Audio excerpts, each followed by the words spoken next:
Based on a true story about a major tragedy that occurred in the United States. In 2013, up to 200 firefighters responded to a devastating wildfire in Arizona, one of the largest fire disasters ever. In the end, only one of the 20 men of the Granite Mountain Hotshots would survive. Stick around as we dive into this powerful story of brotherhood, sacrifice, and unshakable bravery. Let's get started. Eric Marsh is a wildland fire trainer and supervisor in the small town of Prescott. He and his team were assigned to help fight a fire in the Tonto National Forest that had burned more than 16,000 acres.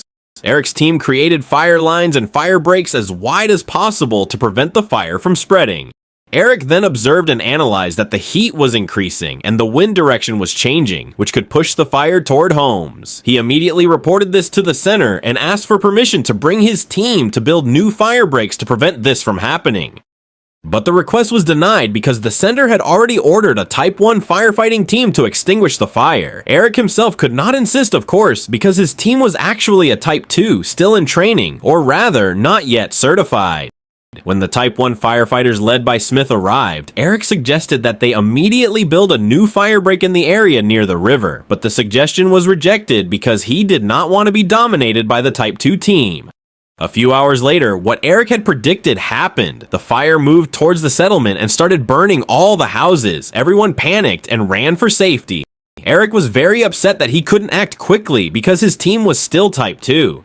The next day, he met with the mayor of Prescott to help his team get certified. He explained how beneficial it would be for the city of Prescott to have a Type 1 fire team. If there was a big fire, they would act quickly. And of course, the community would be very grateful to the mayor. Finally, after a long conversation, the mayor agreed to help him. Meet Brendan, a troubled young man, an unemployed ex-drug addict and ex-criminal. He hears that his ex-girlfriend Natalie has just given birth to their daughter. He quietly goes to the hospital and looks at his daughter in the nursery. He is thoughtful for a moment and realizes that something has been wrong in his life so far. He wants to change his life for the better and strive to be responsible after the birth of his daughter.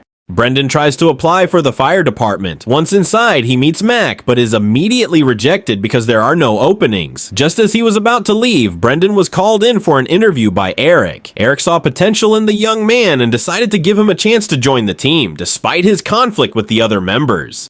Brendan's first days on the crew were anything but easy. The physical demands of firefighting pushed him to his limits. The training was grueling, intense, and stressful. Brendan, who was doing physical training for the first time, was visibly weak. But Brendan refused to give up. Motivated by his daughter and his desire to prove himself, he finished his workout by showing them photographic evidence of him reaching the top. In the end, they all agreed to let Brendan join the team.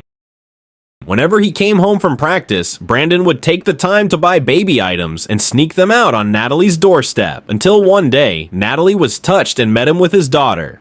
Eric Marsh and his team embarked on a rigorous journey to become certified. The process is not only about physical endurance, but also about mastering the art of fire control. The training begins with the basics. Every move is critiqued, every mistake corrected, because Marsh knows that perfection in this exercise could mean the difference between life and death.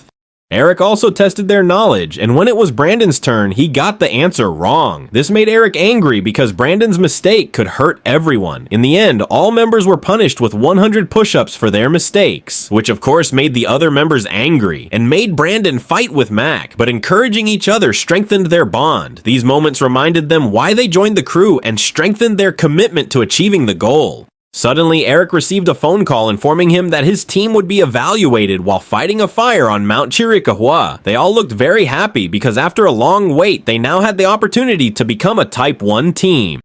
They arrived at the base camp on Mount Chiricahua. All the firefighting teams, including Eric's team, were given instructions about the weather and what points they had to face. Then came an observer named Hayes, who would evaluate Eric's team's performance as well as later determine whether or not they passed.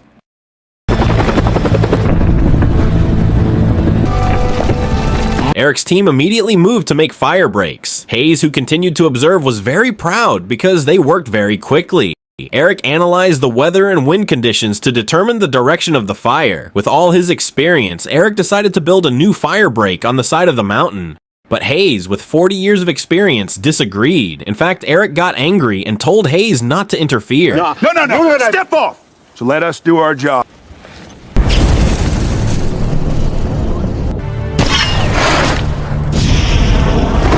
They watched the fire until nightfall, and Eric's idea worked. Well, that worked. Eric waited nervously for the results of the evaluation, thinking about his behavior towards Hayes. His disrespectful behavior could affect the evaluation results, and in the worst case, they could fail. When he was on the phone, he didn't finish telling the results because he was pessimistic that his team would pass the certification. Eric even vented his frustration by breaking a chair in his office. I'm so proud. But they passed. Granite Mountain Hotshots. There was a big celebration in the office. Eric gives his speech and expresses his pride and happiness because now his team is officially a Type 1 fire department. They are not just firefighters anymore, they are the Granite Mountain Hotshots, the first municipal fire department in the US to receive the title. All members, including his family, are very happy. But Mac looks sad. It turns out that Mac was dumped by his girlfriend who was having an affair with someone else. So he was kicked out of his girlfriend's house and had to find a new place to live immediately. Brandon immediately offered to stay with him. Mac didn't expect Brandon to be so good. Despite his asshole attitude towards Brandon, the relationship between the two eventually got better and they became best friends. Hey, I got an extra room. The Granite Mountain Hotshots are shown at the top of their game, responding to fires across Arizona with unparalleled bravery and skill. These scenes depict their work in real locations, grounding the story in the places they fought to protect.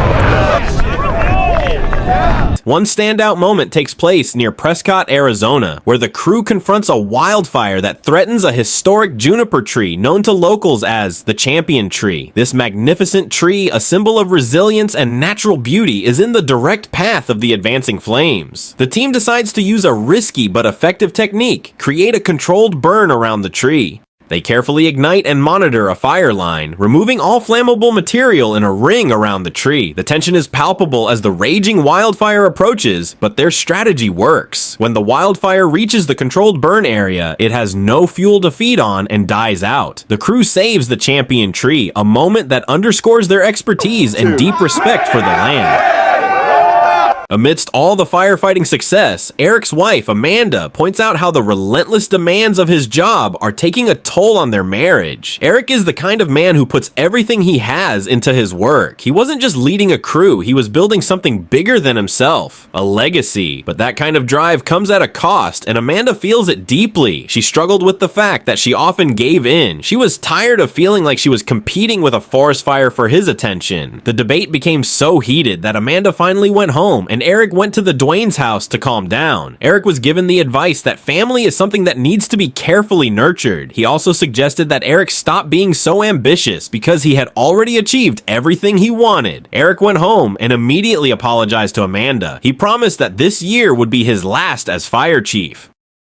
Eric received a call that a lightning strike had started a fire near Yarnell, Arizona. He and his team immediately went to the scene. On the way, Eric told Jesse of his intention to retire. He wanted Jesse to be his successor. He would be looking for a new job to spend more time with his wife. When they arrived at the base camp, there were already 3 other firefighting teams who had received instructions on how to divide up the area. Eric's team is assigned to fight the fire to the west, so they move to the west side of the fire, which is the farthest away from the fire. Suddenly, the firefighting plane extinguishes the fire point they made. It turns out that the firefighting plane got the wrong coordinates.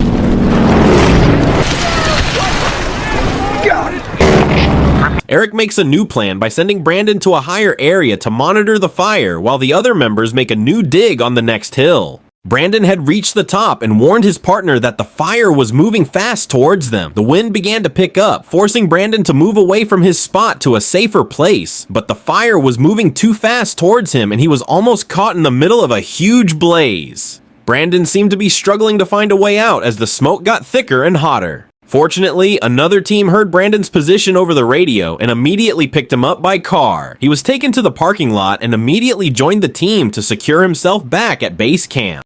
Eric also received a warning from base camp that the fire had crossed the first boundary and Eric's team was ordered to retreat to safety. Eric's team has reached the safety of the hill. From above, we can see how quickly the fire is burning everything in its path. Meanwhile, the firefighting plane with the water has not yet arrived. Eric reported that he and his team would go down to the ranch and try to extinguish the fire from there. Brandon, who had arrived at the base camp, heard that the wind was blowing very fast to the west and that the fire had crossed the border. He was very worried about the condition of his colleagues, and it turned out to be true. The fire had already reached the ranch. Eric immediately ran back and informed his friends that they should immediately set up a dispersal point in an effort to save themselves, as there was no time to return to the hill. The conditions there were really chaotic. Everyone panicked because thick black smoke had enveloped them. It turned out that the plane was unable to find the position of Eric's team, so that the water could not be dropped. Eric could only report with resignation that his team was completely surrounded by fire. Hearing it on the radio, Brandon understood his friend's situation, but he couldn't do anything. His only hope was for a miracle to be on the way to the rescue of his friends. The last thing Eric was able to do was to tell all of his members to take cover and seek shelter. The huge flames were getting closer. Speed to the fire!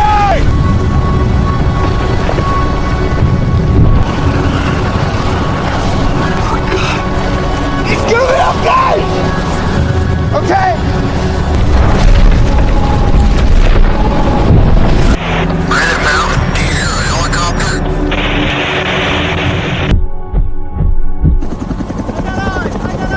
The fire was completely extinguished and they began searching for Eric's team. When they arrived at the site, they found that the entire Granite Mountain team had been roasted to death. Brandon, who heard the news over the radio, was devastated and crying his eyes out. No. All of the crew's family members were immediately informed of the incident. Only one person survived. The families gathered to confirm the news, hoping that their loved one had survived. When Brandon was alone in front of them, all the family members could do was cry. Brandon could not bear to see the sadness of his friends' families and left immediately. He blamed himself for not being able to help his friends. Why him? Why did he survive and his 19 siblings didn't? Only Amanda came to him and said it was not Brandon's fault. 3 years later, Brandon visited the juniper tree to remember his comrades, the tree they saved. Since its inception in 2008, Granite Mountain has saved thousands of acres of national forest fires and is the only firefighting crew to achieve elite Type 1 status. The Granite Mountain Hotshots leave behind something bigger than themselves, a testament to the power of brotherhood, the importance of community, and the enduring strength of the human spirit. Their story is not just about tragedy, it is about love, resilience, and the legacy of ordinary people who became extraordinary heroes. Through Brendan, their memory lives on, reminding us all of what it truly means to sacrifice for something greater than ourselves. Alright guys, thanks for sticking around for this recap. Don't forget to hit the like button, subscribe for more awesome movie breakdown, and hit the bell for more epic movie breakdowns. Let me know in the comments what your favorite movie. See you in the next recap.